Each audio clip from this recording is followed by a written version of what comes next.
Hey. All right, a couple of things before getting back into to talk the last bits of falling balls and start talking about ramps. First one is thank you guys for asking questions. Text is great. I will try to pay attention, keep up with them. Live in person is even better because then I don't get, like, I don't find your question 5 minutes after you've asked it and when we've forgotten those thoughts. So please keep asking questions.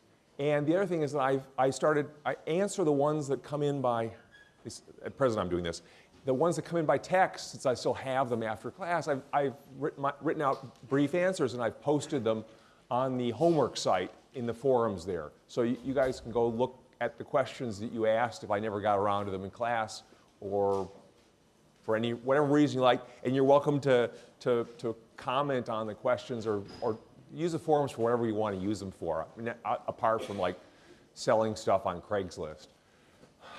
Okay, so that's the questions.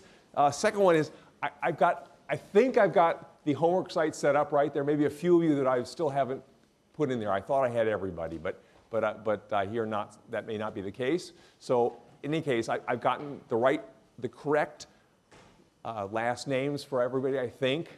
I made some mistakes. Anyway, it's hard to keep these things all working properly. That said, the first problem set's due a week from today at the start of class. So do take a look at it at the very least. It talks about all the stuff we've been doing here. It's you riding an escalator and the physics of that. And some of the answers are easy and some of the answers require a little thought and are not intuitive. So look at them, talk about them among yourselves, talk about them with me, and they're due in a week. Okay? The last content you will need is, in order to answer them, is the content from ramps. Stuff I'll do today. We'll finish up or deal with today. The last thing to throw in is that please do watch the lecture videos and or read the book.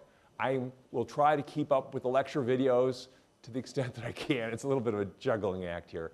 So I will go film seesaws later this afternoon. Anyway, if I get slow on them, I apologize, but I'm trying. Okay, any other logistical things that are on your mind for the class? Okay. All right, so let me start out. I want to finish talking about falling balls, and to do that, I want to start with a question here. Wake up. There it is, yes. Okay. This wasn't the one I had in mind. Wait a second. I've moved. This is the one I wanted to have. It's too easy to touch buttons. Okay, so suppose I throw a ball up in the air. After the ball leaves my hand, so not yet, now, is there a force pushing the ball upward? And we're neglecting any air effects. You okay with the question? Questions about the question? See what you think. Oh, get that out of there. There we go.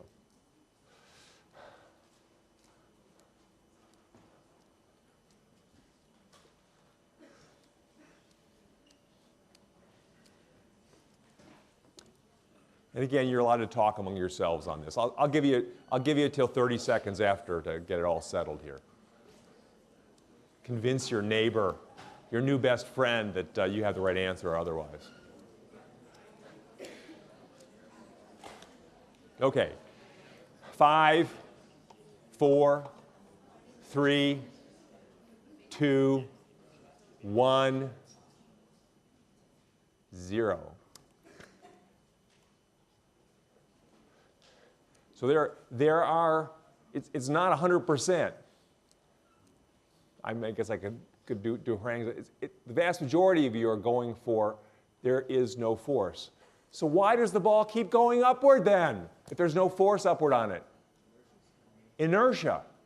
If there were no gravity and I got the ball started, it would go at constant velocity. This is assuming no forces on it. It's an inertial then. It travels according to Newton's first law, which says it just keeps doing what it's doing. It would go all the way to the ceiling here and hit, and it would not slow down a bit. So the consequence of gravity is to change that subtly. It still goes up, but gravity's calling to it. Come on down, and slow down, slow down, slow down. And so the ball as it's rising, it's trying to do inertia, but it can't quite pull it off because of that downward force, the ball's weight. In other words, the ball weight. Same idea. Force of gravity, the ball's weight, same thing. The ball's being pulled downward, so it's accelerating downward even though it's going upward. It has an upward velocity to start with, but a downward acceleration. It's doing, I described last time that we call that often deceleration. It's a special case where the ball's velocity and its acceleration are in opposite directions, so it slows down, it decelerates. So that's what the ball is doing. So I'll ask the question again, make sure that all of you were paying attention. Ready? Try again.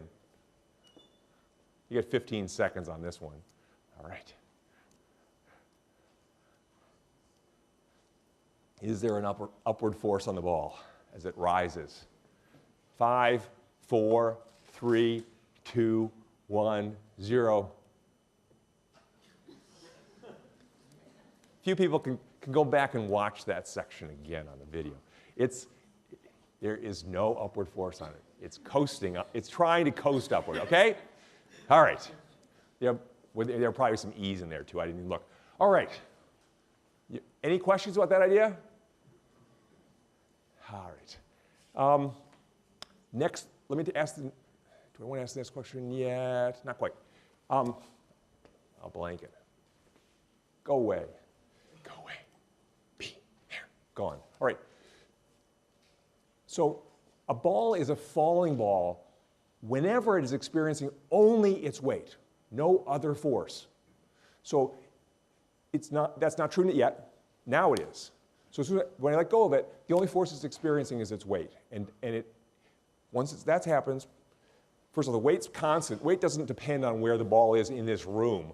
Okay, yeah, if you want to measure it to 10, 15 digits, it does depend a little. But for all practical purposes, which is the physicist's way of sweeping all the issues under the rug, for all practical purposes, the weight's constant, the mass is constant, so the acceleration is constant. The point is the ball, when you let go of it and it's falling, it's accelerating downward steadily. Yeah? Is a ball with inertial velocity and upward still considered falling? If a ball is heading upward because of inertia, is it still considered falling? Yes. If it's not experiencing any other forces, it still fits the criterion of a falling object. It's experiencing only its weight. So this ball is falling, and so is this ball, as long as it's out of my hand. Is it okay? What that means is that this ball, and this ball, and that ball, they're all, when nobody's touching them, they're all accelerating downward at this steady acceleration. Just to make sure it's clear to you all, it's given a grand name. It's called the acceleration due to gravity. It is nearly constant everywhere on Earth. It's 9.8 meters per second squared, give or take about 1%. So it's pretty much, you can give it a big fancy name. And that's what's happening to the ball. Whether I drop it from rest, or throw it upward, or throw it downward, which I won't do again, or throw it at an angle. So this is still a falling ball. All right? So what's the motion? The motions. This one, the ball starts with velocity 0, and then it develops more and more downward velocity. This ball starts with velocity upward, which it has to lose to start with. The acceleration causes it to lose that upward velocity. There is a moment of motionlessness up there, and then it continues on its way down. All right? And do I have this question around?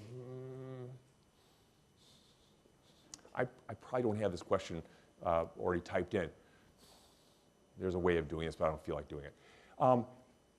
Pay attention to the top, the very top. Right when it gets to the top, assuming I threw it straight up, there truly is a moment when it's not moving. But it is still accelerating there because it's still being pulled downward. And what that means is that if you examine that moment when it was neither rising nor falling, and you look a little before it, it was heading upward. And if you look a little after that moment, it was heading downward. So it was kind of sweeping through from a little bit of upward velocity to a little bit of downward velocity, and it was just on its way going through 0. And a drawing that I've used from time to time for people who are wondering, what the heck is that zero like? It's like, if this is time over here, I rarely go to gravity, and this is velocity. And if we're above the zero, here's zero. If we're above the zero, the velocity is upward. If we're below the zero, the velocity is downward. The ball goes from starts at, when I first throw it, having a velocity upward. And then it sweeps right through zero. That's the special time. Right there is the top of the movement. When it was just beforehand, it was up here in the region where it was heading upward.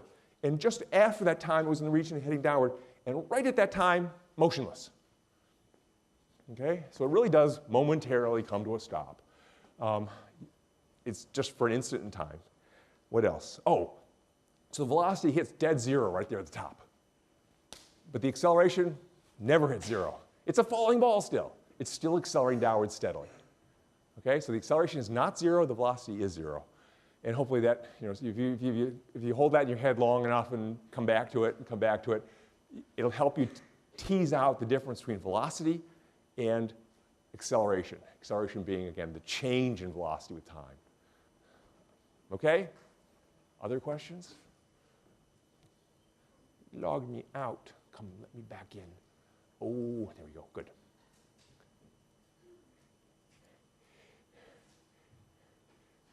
At its highest point, a ball that is thrown straight up has a downward acceleration. Why is that? So the ball, right at the top, it seems like, wow, there's something really special about the top. Everything should be zero there. And it's true that the velocity is zero, but the acceleration isn't zero because the acceleration doesn't have to do with the ball's motion, which way it's heading, any of that stuff. The ball's acceleration has to do with only one thing. The net force on it, well, two things. It's mass. The net force on it is still its weight. So it has to accelerate anyway. So right at the top, it's motionless, but it has to keep accelerating. Is that okay? Human illustration. I can't illustrate up and down very well. I run out of room. But I can do this whole thing. If you take the falling ball and tip it on its side, so I'm going to be a falling ball where that's down and this is up. So we throw me. Whoosh, okay, wow, I'm flying. Okay, but I'm accelerating that way. I'm slowing down, slowing down, slowing down. I never stop accelerating. I come to a stop momentarily, and now I begin to descend faster and faster and faster and faster and out the door. Okay? Can you visualize the tip?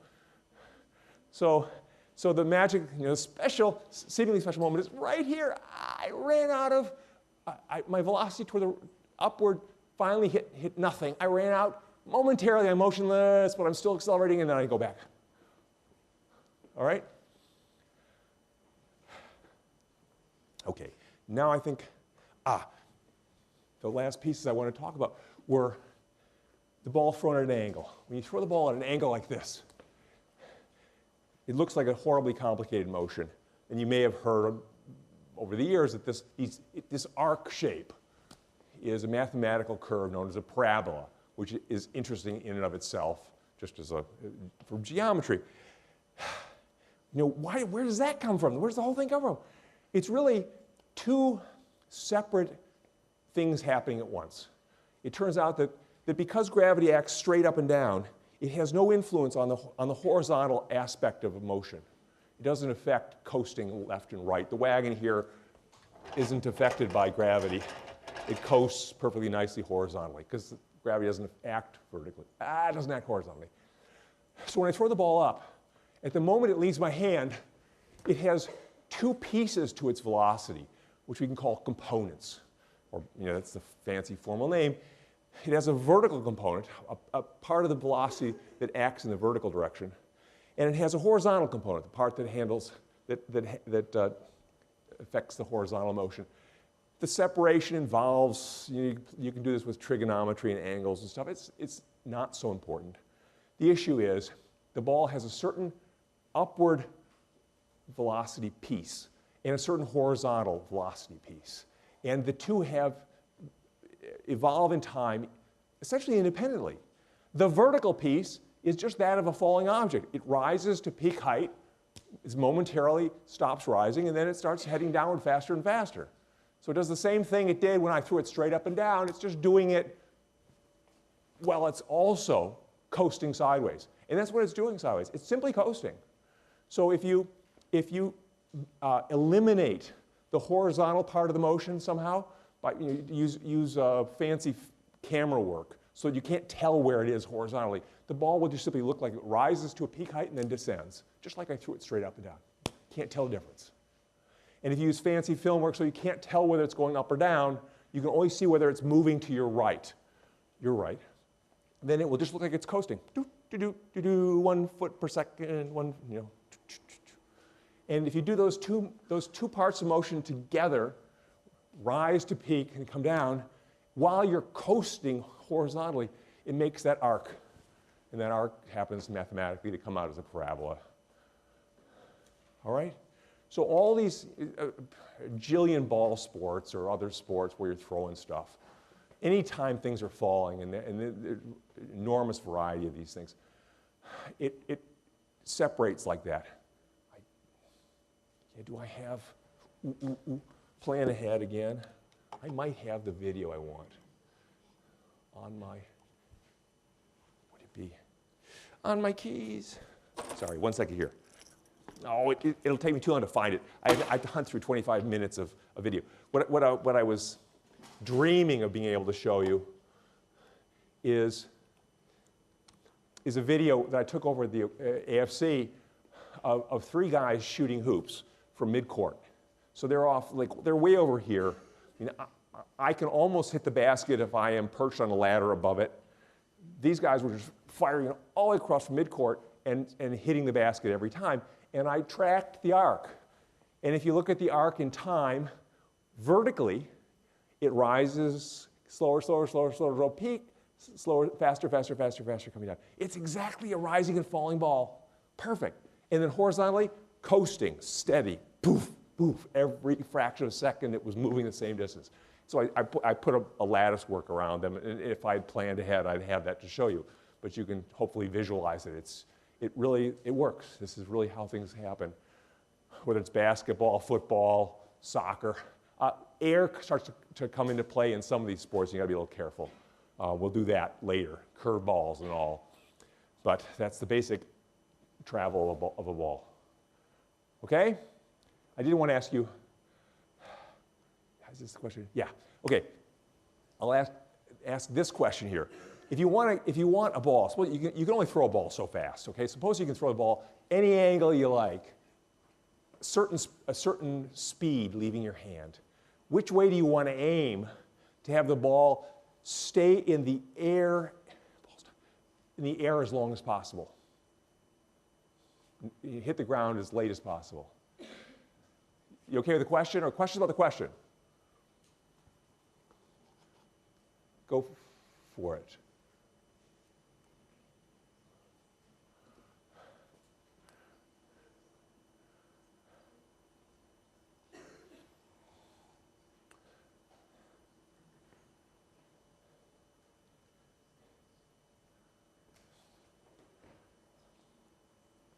I'll give it another 10 seconds and call it. I do want to get on to ramps. Okay, 5, 4, 3, 2, 1, 0. Dun, dun, dun.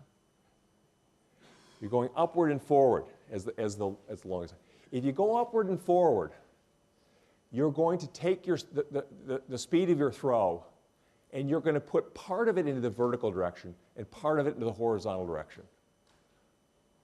And the aspect of the motion that's going to keep the ball in the air the longest is the vertical part. So the horizontal part may be useful for going somewhere, but the vertical part is the one that makes the ball rise to the maximum height. Questions about that idea? So to answer my own question now, the answer is actually A. You want to throw the ball straight up. That puts as much of the speed in the vertical direction, maximizes how fast it rises initially. And that will determine how long it takes to lose its upward velocity and come to a stop, and then descend. So straight up is the best shot for long hang time. So if you talk a punter in a football game, a lot of times the time in the air matters more than anything else. You want the ball to stay up there for a week. And a good punter can get the ball to hang in the air for 5 seconds. The cost of that is the ball does not go downfield very far. It's mostly just trying to go straight up and stay up there. Questions on that idea?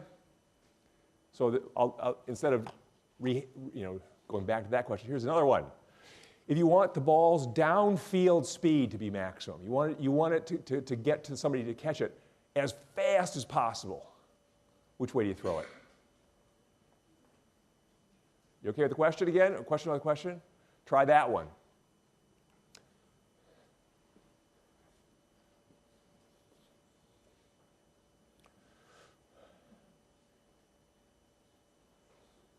We'll go to 20 seconds.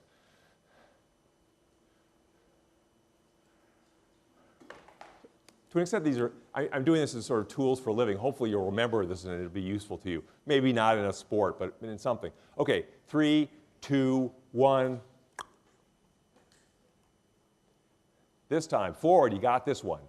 Yeah, you can only throw the ball so fast. If you use most of that speed in the vertical direction, there's not much left downfield. And so this ball, it's barely moving downfield.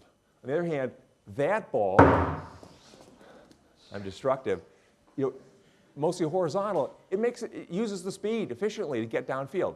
So you'll see in some of the sports where if you want the ball to stay in the air the most, you go up. You want the ball to get to the other person as fast as you can, go horizontal.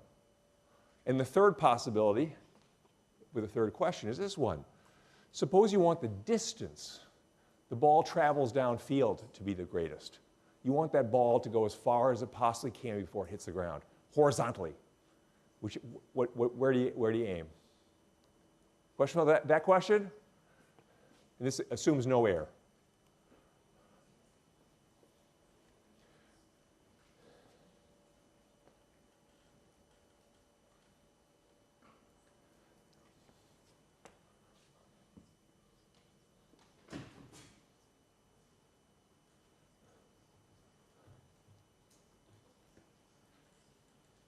Five, 4, 3, 2, 1. See, it is. You go halfway in between. Straight up with a ball keeps it in the air the longest. Horizontally makes it travel fastest downfield. But it doesn't stay in the air very long because it's going to hit the ground quickly. It doesn't get much height. And therefore, the falling process quickly brings it to the ground. You want to get the maximum distance, you go halfway in between, 45 degrees. This is in the absence of air. That's the angle you aim for to get the ball to use the speed you can give it as effectively as possible to go downfield. It's got enough upward component of velocity to stay in the air a long time. Medium, not super long, but long enough. And it's got enough downfield component of velocity to use that time effectively to make progress downfield. In the presence of air, you have to aim a little lower than 45 degrees, and we'll come to that later on. But in a lot of the sports where you're going for distance, watch the angle at which the ball leaves somebody's foot or somebody's hand. 45 degrees is very desirable, close to 45 degrees, if you want to get it as far as possible. There will be exceptions. Things like golf balls, oddly enough, you go much lower than that to get maximum distance, and that's because they work with the air. They actually fly. They're more like a glider traveling downfield than they are like a ball. All right, any other questions? Ooh. Sure enough. When you move the ball around in your hand, is it still experiencing forces? Yeah, so the stories that I'm telling you about the ball, this is a falling ball, and this is a falling ball, and this is a falling ball, it's always when they've left my hand. While I'm touching them, I'm exerting other forces on them, and I'm messing the story up. So clearly, the ball is motionless now. Now it's heading upward. I must have pushed extra hard on it upward to cause it to accelerate upward, and I did. So during that time, it's complicated and messy. But once it leaves my hand, falling ball. The video of the basketball throws, I will get that for you. And yeah, so you can watch it. It's actually, I did it as part of that online course I did, the Coursera MOOC. I filmed that and laid it out. So I'll get that to you. And so having it here is good because I won't lose this by this afternoon. All right. So that's just, yeah.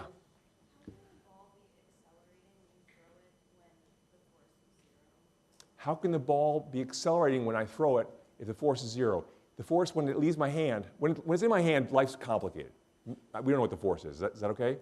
But when it leaves my hand, the force is not 0. The force is, what is the force on the ball? Gravity. It's weight.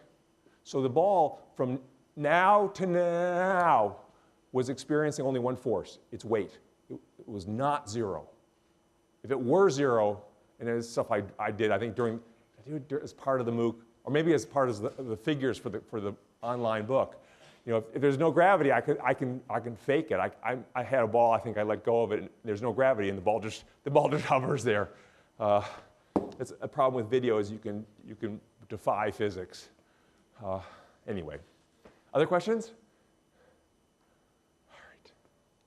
Okay, I'm going to leave falling balls then. Get out of here. End of slideshow. Go away. Okay, ramps. And I'll start here with a question too. So here's another question. Can a ball, and the ball I have in mind is this bowling ball here, can the ball ever push downward on a horizontal table with a force greater than the ball's weight? And I want to add one detail to that I should have typed in, and that is that nobody's pushing on the ball. I mean, yeah, sure, if I do this, of course, I can make it push down harder. But let's just leave the ball alone. So nobody's touching the ball. The question is, can it push downward on the table harder than its own weight? It weighs 16 pounds. Can it exert a force of 50 pounds on the table? You okay with the question? Yeah. Is this assuming that the ball is static? Ooh. His question is does this assume that the ball is static? I didn't say anything about what the ball was doing. And hopefully that's interesting to you. Is that okay? Let's see what you think.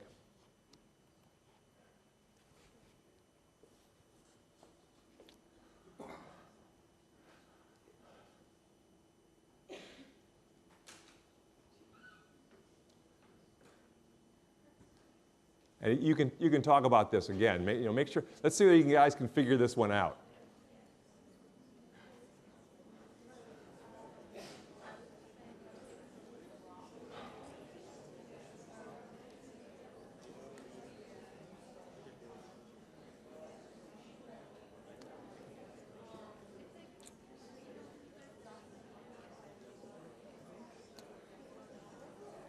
I'll give you the 60-second point and then call it.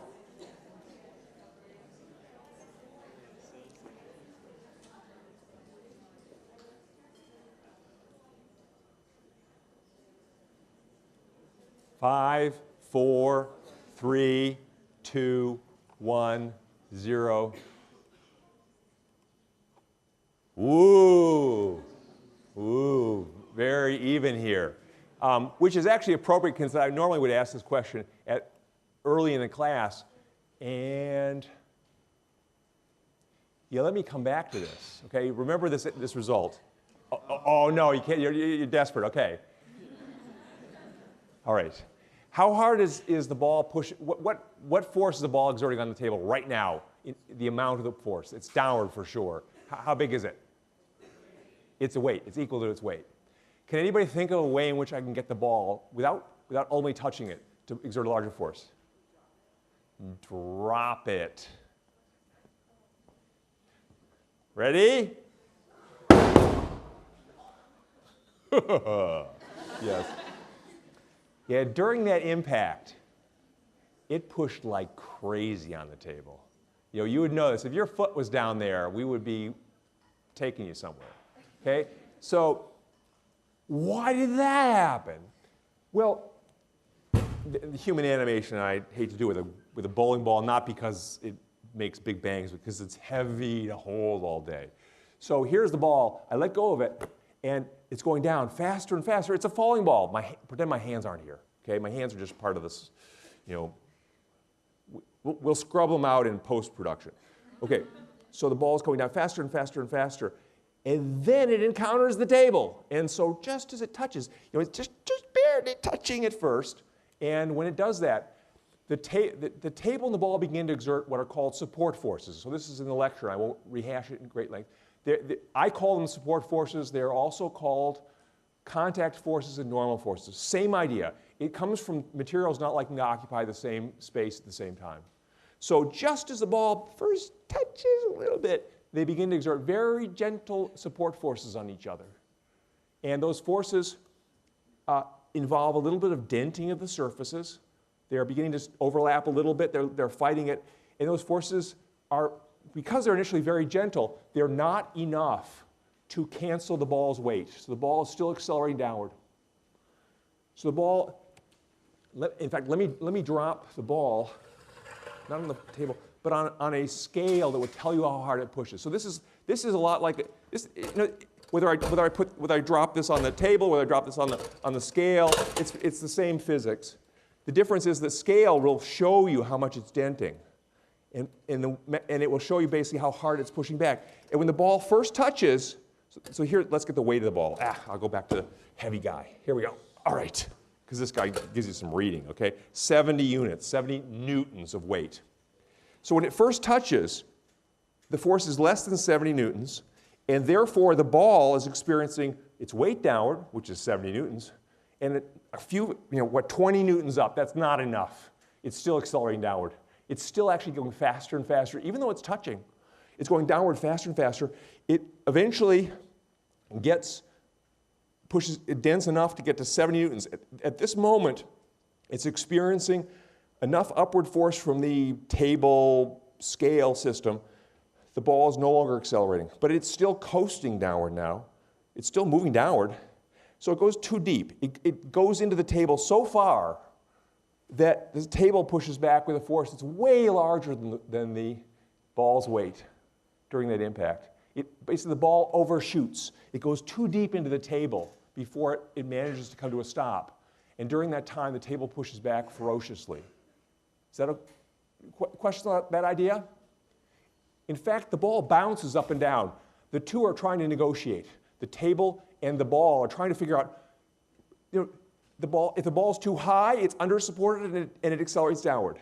If the ball's too deep, it's over-supported and it accelerates upward. It's trying to find the happy medium, and it does. It bounces up and down. See, that bouncing, that's real. And it settles finally at 70. That's a negotiation going on here. It's trying to find the right height, just the right dent, to be perfectly supported. No more, no less. All right? And during that negotiation, you can go, the table can push, the ball can push, well, there's another issue coming in here that I'll introduce in a second. During that negotiation, the forces involved are going very gentle, very hot, very strong, very gentle, very strong, very gentle, and medium. Finally, they settle at medium. Actually, I'll name this situation where the ball is perfectly supported, no more, no less. It's at equilibrium. It's just that's what equilibrium, there's several equilibriums in physics. This is mechanical equilibrium. It's experiencing zero net force. There are many forces on it, however, they add to zero. So it's at equilibrium, and basically the ball bounces up and down about this arrangement. It bounces up and down about equilibrium. And we'll see that kind of stuff happens all the time. Things bouncing up and down around equilibrium. I'll probably have you guys at least think about bouncing up and down about equilibrium on the Gilmer Bridge. Probably when you came here for your tour, campus tour, whatever, everybody goes in the middle of the bridge, right? And you bounce it and get it going. It's bouncing up and down about equilibrium. Okay, where do I want to go with this? Okay, so the force briefly can go way above. The force the ball exerts on the table can briefly well exceed the weight of the ball. This is how hammers work. I brought a hammer in here the other day and played with it briefly. When you take a hammer going, you get the hammer moving, whether it falls or not, it doesn't matter. You're helping. You're playing gravity extra. bam, you get the ball really moving, the hammer moving fast, and then you make it encounter a nail, and the nail can't occupy the same space as the hammer, so they push against each other with support forces, and the force is so large of the hammer on the nail that it pushes the nail into the wood. And it can well exceed the weight of anything in the whole story. Huge forces. Questions about any of that stuff? Okay. The other thing that was going through my mind that I want to make sure I convey to you is that there were two forces that I was talking about cavalierly back and forth when I was dropping the ball on the, on the scale or on the table. Those two forces are the ball's force on the table. Let me just make it back to the table, get the scale out of here just because I don't need it. And then messes my language up. The ball exerts a downward force on the table. The table also exerts an upward force on the ball. How do we know? Well, if your foot was the table, you would feel this downward push. So you know that the ball is exerting a downward push on the table. How do we know that the table is exerting an upward push on the ball? Well, we know that, well, you could be the ball and then you would notice it too. But alternatively, we know it's not falling. Something's supporting it. So the table has to be pushing up on it. So there are two forces. They are both what I call support forces. They both come about because these two objects don't want to occupy the same space at the same time. But what's particularly important about those two forces is they're exactly equal in strength. Their amounts are identical, and their directions are opposite.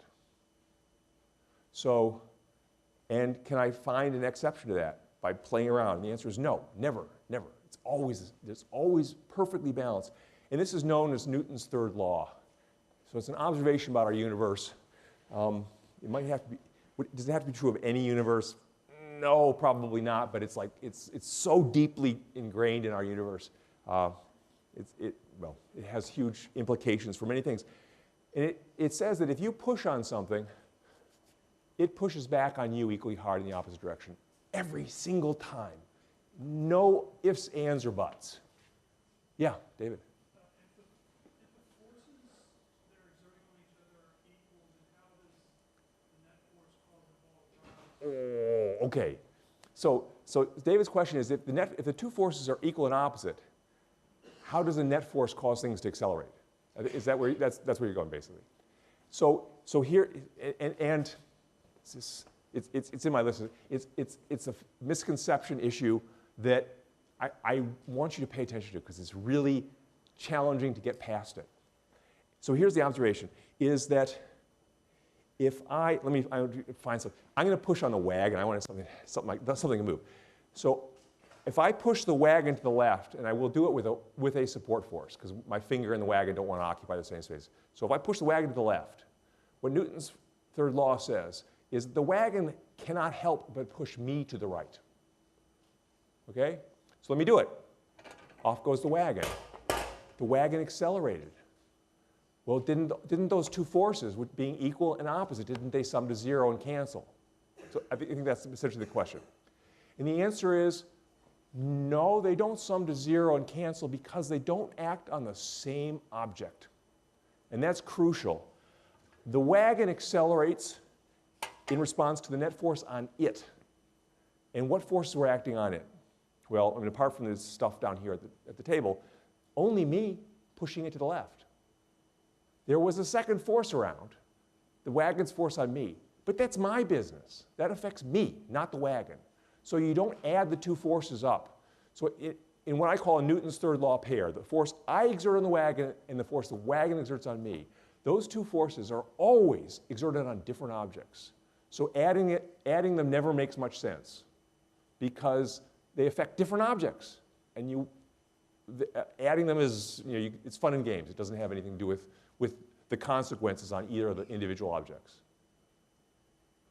And actually, with that in mind, can I have two volunteers to push on each other, please? And one more? Alex, come. Okay. So these scales really do tell you how hard they're pushing on something. So right now, the scale is pushing on me 0. 20 newtons, 40 newtons on me, and so on. And you are? Sam. So Sam is going to take one scale. You can hold it, hold here at the base. And Alex will take the other scale, hold it at the base. And first, you guys can push on each other without any wheelies. And the idea is, if Sam pushes on Alex, his scale will tell you how hard he's pushing. If Alex pushes on Sam, his scale will tell you how hard he's pushing.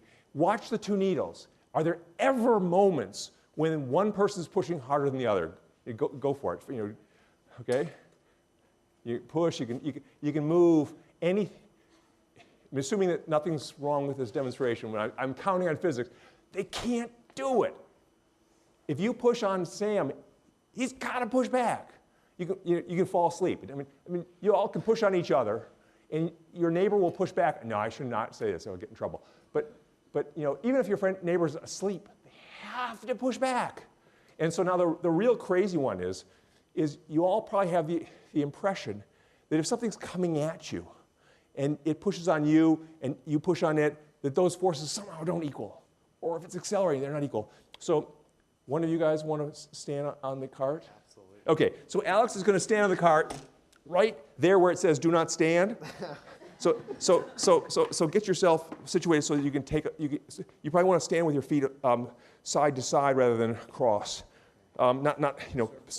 Surfboard, one forward, because when Sam pushes on you, you're going to accelerate.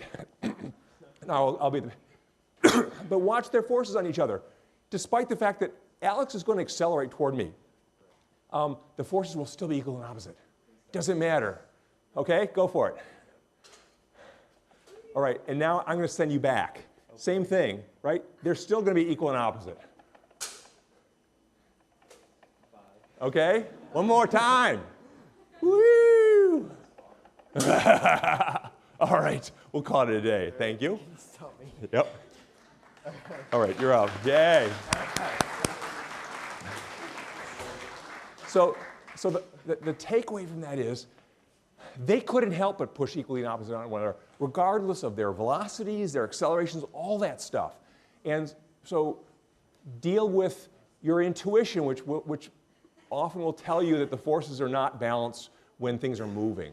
When a bicycle comes at you and you stop the bicycle, of course you're pushing harder on it than it's pushing on you. No, it's still equal and opposite every time. All right? And the other thing to get to struggle with and get clear on is this question David asked about do those forces sum to zero? The force that Sam exerted on Alex and the force Alex exerted on Sam.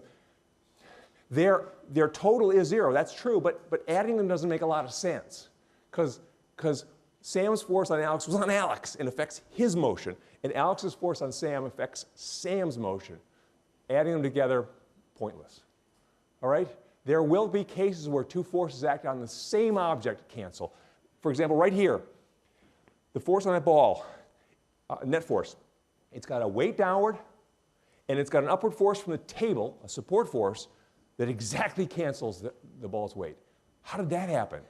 Well, the table is horizontal, therefore it exerts a support forces perpendicular, normal to the surface. This is from the video, which is straight up. So the table's support force on the ball is straight up. And it has negotiated with the ball to make sure that upward support force is exactly enough to cancel the ball's weight, no more, no less. So the two forces on the ball are unrelated initially. The support force from the table, it's some value, who knows? The weight of the ball, some value, who knows? They happen to be equal now, and they sum to zero. We know that because it's not accelerating. If we drop it and do stuff, then the ball's accelerating during that time. Those forces aren't equal. We get big excursions up and down.